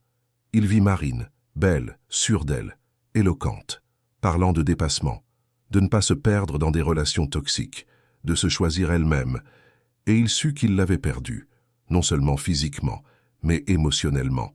Elle avait tourné la page, elle brillait, elle grandissait, elle vivait. Et lui, il sombrait. Romain termina son whisky. Il regarda autour de la maison vide, luxueuse, immense, froide. Tout ce qu'il avait construit ne signifiait rien sans quelqu'un avec qui partager. Et la seule personne avec qui il voulait partager ne voulait plus rien avec lui. Philippe apparut à l'appartement de Romain le dimanche. Il sonna à la porte avec insistance jusqu'à ce qu'il ouvre. « Tu es affreux. » Romain était en survêtement, la barbe longue, des cernes profonds. « Merci de la remarque. » Philippe entra, alla directement à la cuisine, fit du café. « Écoute, je comprends que tu souffres. Mais ce n'est pas une vie. Tu dois réagir. Pourquoi faire?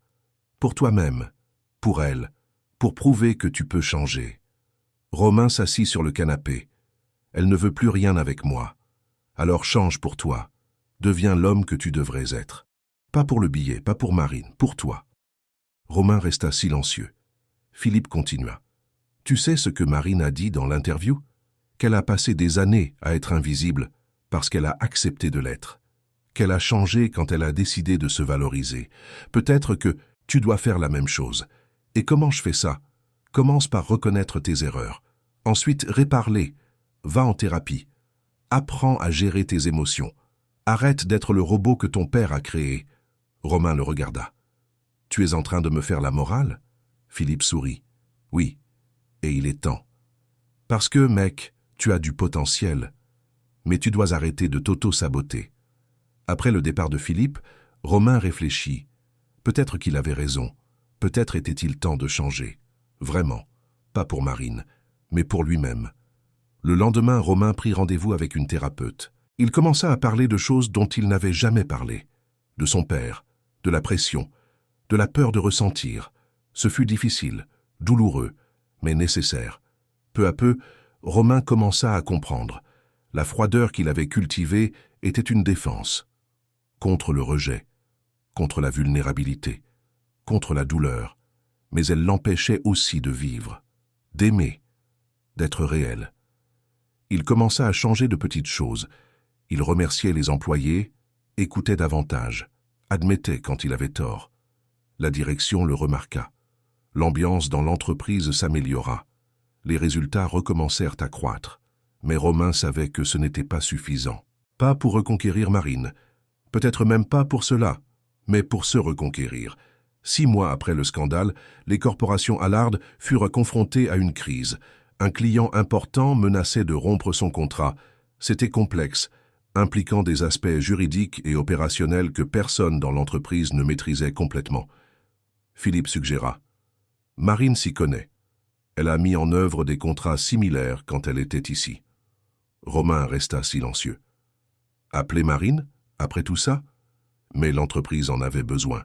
Il ravala sa fierté. Pouvez-vous la contacter? Philippe appela. Marine répondit. Elle écouta la proposition. Hésita. C'est une consultation temporaire. Vous n'avez pas besoin de revenir. Juste d'aider à distance. Combien de temps? 2 semaines, maximum. Marine respira profondément. D'accord, mais je ne parlerai qu'avec vous et l'équipe technique. Pas avec lui. Philippe regarda Romain qui avait tout entendu. Il acquiesça, triste. Entendu. Marine commença à travailler sur le dossier, à distance, comme promis. Mais son action fut brillante. Elle identifia le problème, proposa des solutions, médiatisa les négociations. Le client resta. Le contrat fut renouvelé. La crise, résolue. La direction fut impressionnée. Il voulait la réembaucher. Mais Marine refusa. Je vous remercie. Mais ma place est ailleurs maintenant. Romain, qui avait tout suivi de loin sans intervenir, ressentit de la fierté et de la douleur. Fierté de la voir si compétente, si sûre d'elle. Douleur de savoir qu'il l'avait perdue pour toujours, ou presque. Car Marine, son travail terminé, fit quelque chose d'inattendu. Elle envoya un email. À Romain. Juste une ligne. Merci de m'avoir laissé grandir. Romain lut et relut. Ce n'était pas un pardon, mais c'était une reconnaissance. C'était un signe. Peut-être, juste peut-être, une porte pas complètement fermée. Et pour la première fois depuis des mois, Romain ressentit quelque chose qui ressemblait à de l'espoir. Petit, fragile, mais réel, parce que peut-être qu'il n'était jamais trop tard pour recommencer, même si c'était lentement, même si c'était difficile, même s'il n'y avait aucune garantie. Mais cela valait la peine d'essayer, parce que Marine en valait la peine. Elle l'a toujours valu. 3 mois passèrent encore. L'hiver arriva à Paris, apportant des matins froids et des ciels gris. Marine était dans son nouveau bureau, au 10e étage d'un immeuble de la Défense, directrice des opérations. Son nom sur la porte, son équipe travaillant avec enthousiasme. Elle avait conquis ce qu'elle avait toujours mérité. Respect, reconnaissance, visibilité. Mais parfois les nuits silencieuses, elle pensait encore à Romain, non pas avec colère, non pas avec amertume, juste avec une douce mélancolie, comme on pense à quelque chose qui aurait pu être, mais qui ne fut pas. Marine avait rangé les billets dans une boîte, au fond de son armoire. Elle ne les regardait plus, mais elle n'avait pas non plus le courage de les jeter. Ils faisaient partie d'une histoire qui l'avait façonné, qui l'avait fait grandir, qui lui avait appris à se valoriser, même si cela avait fait mal. Un vendredi après-midi, Béatrice, la PDG, appela Marine pour une réunion. Nous avons une proposition intéressante. Les corporations Allard souhaitent établir un partenariat avec nous, un grand projet de transformation numérique. Marine sentit son cœur s'accélérer. Les corporations Allard? Oui, Romain Allard nous a contactés personnellement. Il a demandé à travailler avec nous. Et il a spécifiquement demandé que vous dirigiez le projet de notre côté. Marine resta silencieuse. Béatrice continua. Évidemment, vous avez toute liberté de refuser. Je ne forcerai rien. Mais professionnellement parlant, c'est une opportunité énorme. Le contrat est de plusieurs millions, et cela peut nous ouvrir des portes. Je peux réfléchir? Bien sûr. Donnez-moi une réponse lundi. Marine passa tout le week-end à réfléchir. Une partie d'elle voulait refuser. Elle ne voulait pas voir Romain. Elle ne voulait pas revivre tout cela. Elle avait tourné la page. Elle allait bien. Mais une autre partie, plus petite mais insistante, était curieuse. Elle voulait savoir comment il allait. Elle voulait voir s'il avait vraiment changé. Et par-dessus tout, elle voulait se prouver qu'elle était assez forte pour l'affronter sans s'effondrer. Le lundi, elle accepta. La première réunion fut fixée au mercredi, au siège des corporations Allard. Marine arriva 15 minutes en avance, comme elle le faisait toujours. Elle portait un tailleur gris, les cheveux lâchés, une posture confiante. Elle n'était plus l'assistante invisible. Elle était la directrice Marine Chevalier. Philippe la reçut à la réception, souriant. « Quel plaisir de vous revoir. » Ils s'embrassèrent. Marine demanda, essayant de paraître décontractée. « Comment va-t-il » Philippe hésita. « Différent. Il a beaucoup changé. Pour le mieux ? Je crois que oui. Mais vous le verrez par vous-même. » Ils entrèrent dans la salle de réunion. Il y avait d'autres personnes de l'équipe. Mais Marine les enregistra à peine. Car au fond de la salle, il y avait Romain. Et il était vraiment différent. Plus mince. Barbe taillée, mais pas impeccable comme avant. Des cernes. Mais les yeux étaient différents. Plus doux. Plus humains. Il se leva quand il la vit. Marine. Sa voix sortit rauque. Elle acquiesça, professionnelle. Monsieur Allard. Un éclair de douleur traversa son visage en entendant le traitement formel. Mais il ne dit rien. Il lui indiqua juste une chaise. « S'il vous plaît. » La réunion commença. Ils discutèrent du projet. Romain présenta les besoins de l'entreprise. Marine posa des questions, suggéra des approches. Tout était très professionnel, très technique. Mais il y avait une tension dans l'air que tout le monde sentait, même si personne ne la commentait. Quand ce fut fini, Marine se leva pour partir. Romain l'appela. « Marine, puis-je vous parler, en privé ?» Elle hésita, puis acquiesça. Les autres personnes sortirent. Ils restèrent seuls. Le silence était pesant. Romain passa la main dans ses cheveux nerveux. « Je ne sais pas par où commencer. » »« Alors ne commencez pas. Ce n'est pas nécessaire. »« Si, c'est nécessaire. Je dois vous présenter mes excuses. Vraiment, pas avec des billets, pas avec des messages.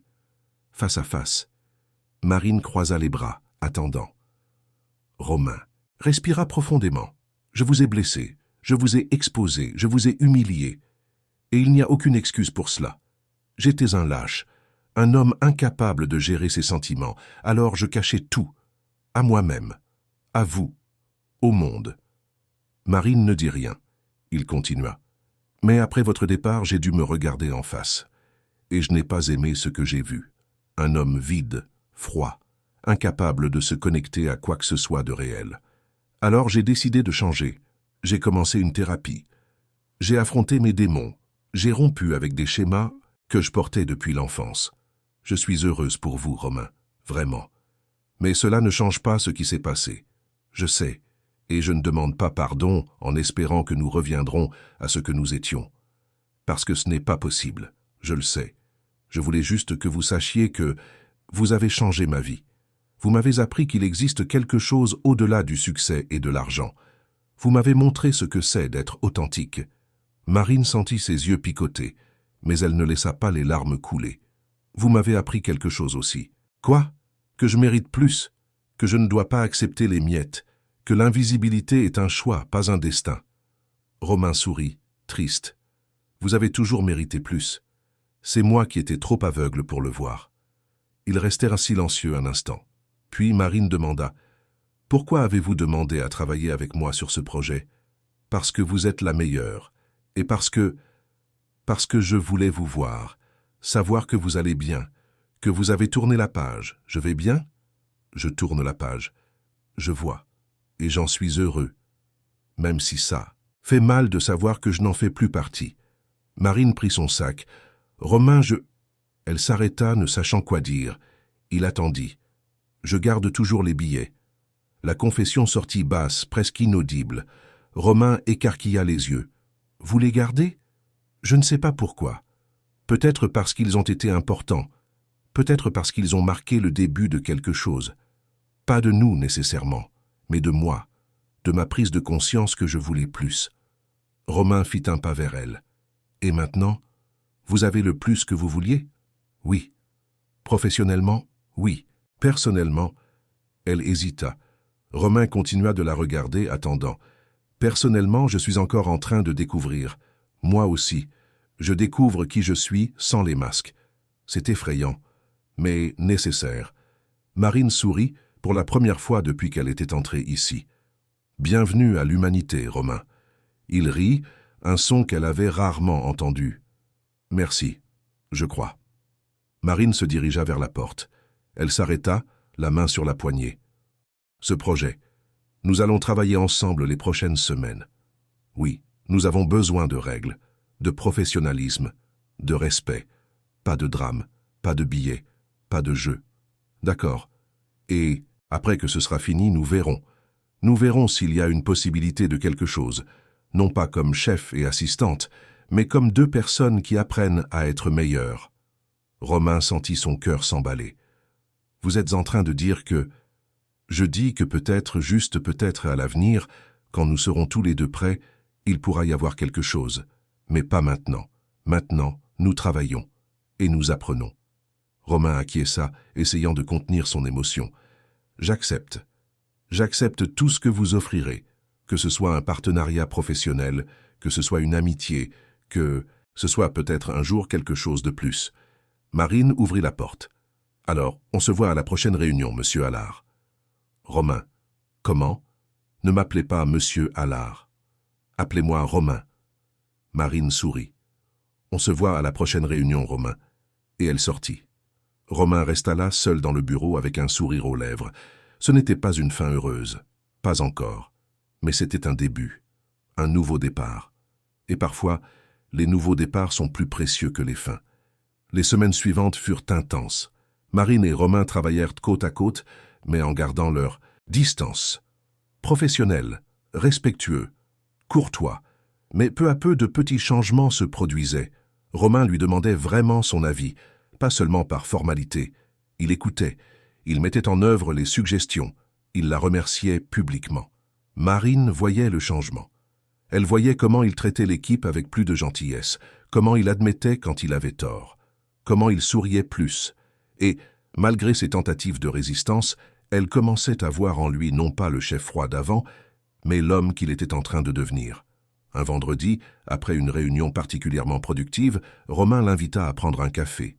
Juste un café, comme collègue.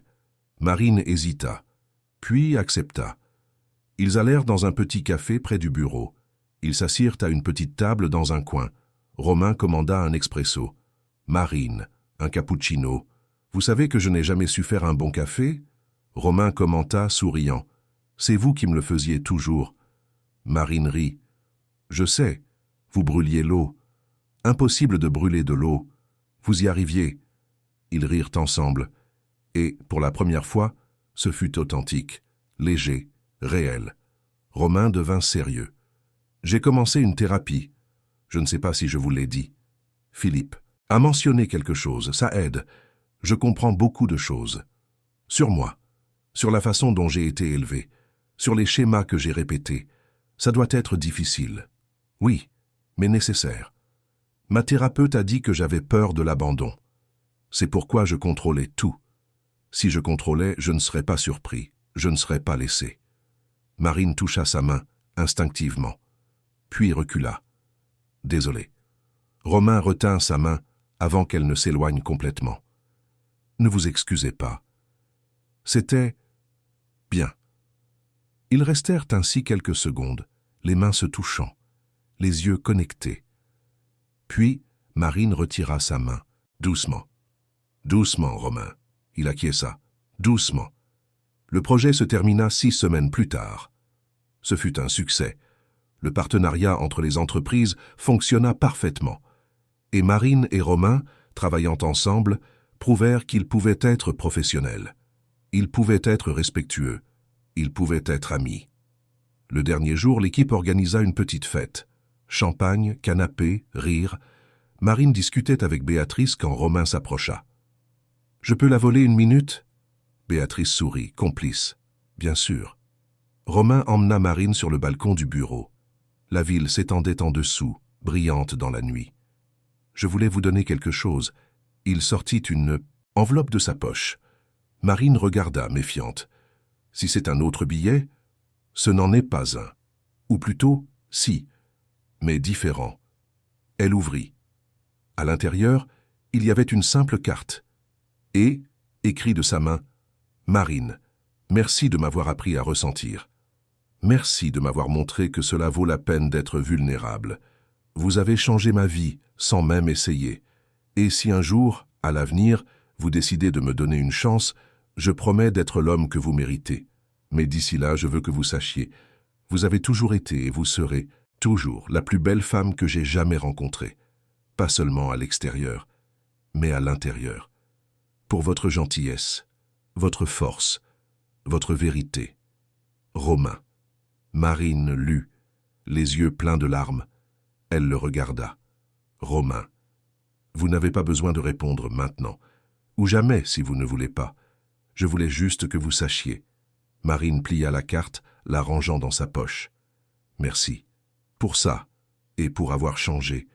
Je suis encore en train de changer. C'est un processus, je sais. Ils restèrent silencieux, regardant la ville. Puis Marine parla. Ma mère disait toujours qu'il n'est jamais trop tard pour recommencer. Votre mère est sage. Oui. Et peut-être a-t-elle raison. Peut-être qu'il n'est pas trop tard.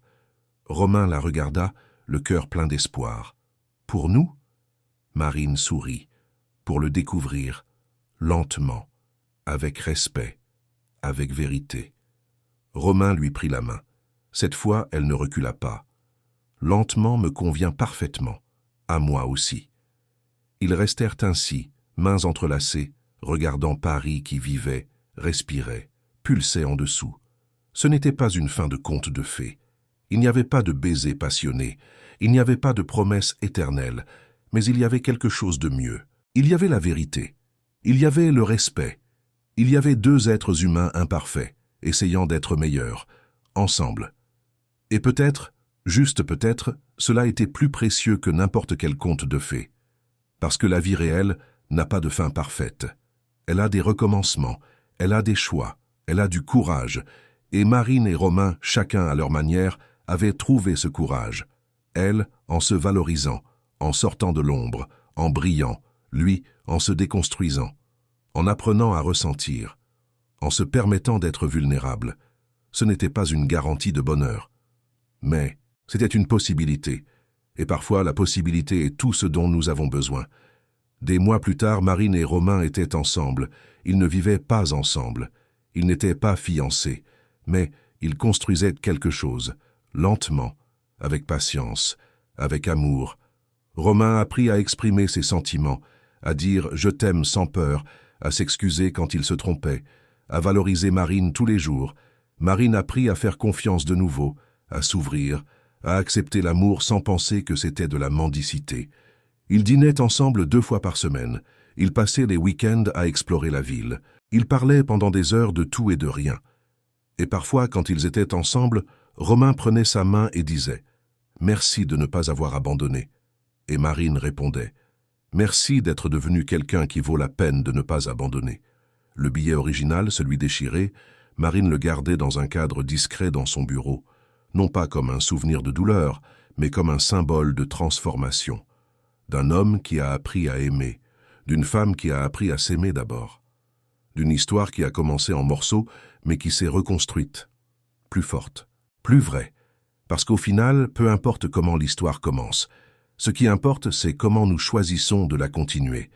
Et Marine et Romain ont choisi de continuer, ensemble, lentement, mais ensemble, avec dignité, avec affection, avec vérité, prouvant qu'il n'est jamais trop tard pour être vu, jamais trop tard pour apprendre à voir, et surtout, jamais trop tard pour recommencer, avec courage, avec amour, avec espoir, parce que certaines histoires méritent d'être réécrites, et la leur définitivement le méritait.